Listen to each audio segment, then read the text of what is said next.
Aujourd'hui, nous voyons ce qui se cache derrière ces paysages. En Corée, on a toutes sortes de cafés. Café animaux, café DVD, café coq-téléphone, café à thème, comme Harry Potter dont je parlais ici, etc. Celui dont je vais vous parler aujourd'hui est le café Iwa Princess, à la station de la fac Iwa. Plus qu'un café, c'est un studio où vous pouvez prendre des photos avec vos amis ou votre copain après avoir choisi une robe que vous payez pour porter 1 heure. Ce sont principalement des tenues de mariée qui sont dans ce café. Je ne me souviens pas en avoir vu d'autres. Si vous souhaitez être accompagné mais que votre ami ne souhaite pas payer pour essayer une robe, ou un smoking, ce n'est pas un problème, vous n'êtes pas obligé d'en choisir. La seule obligation est de prendre une boisson à l'arrivée. Les robes peuvent aller de 12 € à beaucoup plus. Pour vous donner une idée, celle que j'ai choisi d'essayer m'avait coûté une 30aine d'euros, en comptant la boisson, je crois. Mais si vous aimez les costumes plutôt traditionnels, sachez qu'en Corée, il y a des endroits qui vous permettent d'en louer à l'heure et vous pouvez aller visiter des palais en les portant. J'en parle plus en détail dans cette vidéo. D'ailleurs, à propos de traditionnel, voici comment les seaux étaient fabriqués. J'ai toujours le mien avec mon nom coréen dessus.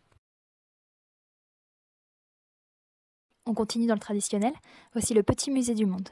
Je suis désolée, j'arrive pas à retrouver son nom. Il était situé vers le centre de Séoul. Il est surtout pour les enfants, leur permettre de découvrir les grands monuments du monde. Là, je vous montre que la partie sur l'Égypte. Toujours dans le réaliste, vous avez le musée Grévin, qui vous permet de voir des statues de personnes célèbres. J'y étais pendant Halloween 2016. J'avais la chance d'avoir des zombies qui se promenaient dans le musée. Celui qui avait moins de chance, c'était le zombie à qui je demandais de prendre des pauses. Il a pas dit un mot, le pauvre. Tout penaud. Il s'attendait plutôt à me faire peur comme à tous les autres, je suppose. Bref. On a aussi des musées d'art, bien sûr, l'Ium Museum par exemple, et d'autres encore. Je me souviens d'une exposition de David Lachapelle en 2017. J'étais tellement heureuse d'enfin pouvoir voir un de mes artistes préférés. Sachant que je suis pas de Paris. Quand je suis en France, j'ai pas beaucoup cette opportunité de voir des expositions d'artistes que j'adore. Nos professeurs aussi faisaient des expositions.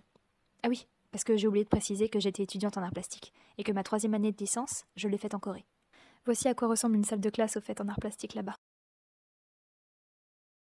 Là aussi, vous croiriez à un musée, n'est-ce pas? C'est pourtant pas le cas. C'est un magasin de vêtements. De vêtements chers.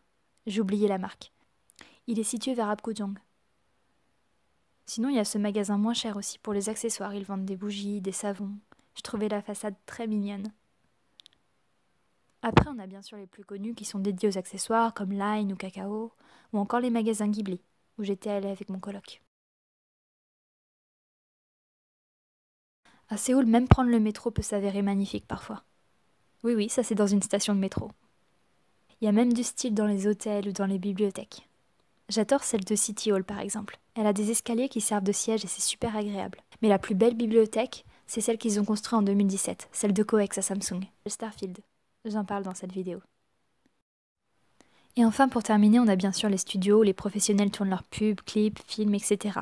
J'ai moi-même tourné plusieurs fois là-bas comme figurante. Les stylistes m'avaient maquillée. En général, ils ne le font pas pour les figurants. Je suppose que c'était parce qu'on n'était pas beaucoup sur le plateau.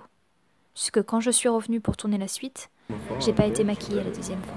Et il y avait beaucoup plus de monde. J'avoue que j'adore quand les stylistes me maquillent. Je sais pas me maquiller comme ça, moi. Les autres films, pubs, clips et dramas dans lesquels j'ai joué, je n'ai jamais été maquillée.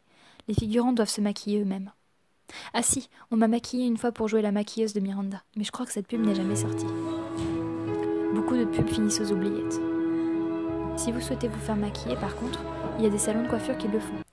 J'espère avoir pu vous montrer un bon côté de la Corée, celui qui est à l'intérieur et qu'on voit beaucoup moins sur Google Images. N'hésitez pas à aller voir les autres vidéos pour découvrir un peu plus la Corée du Sud.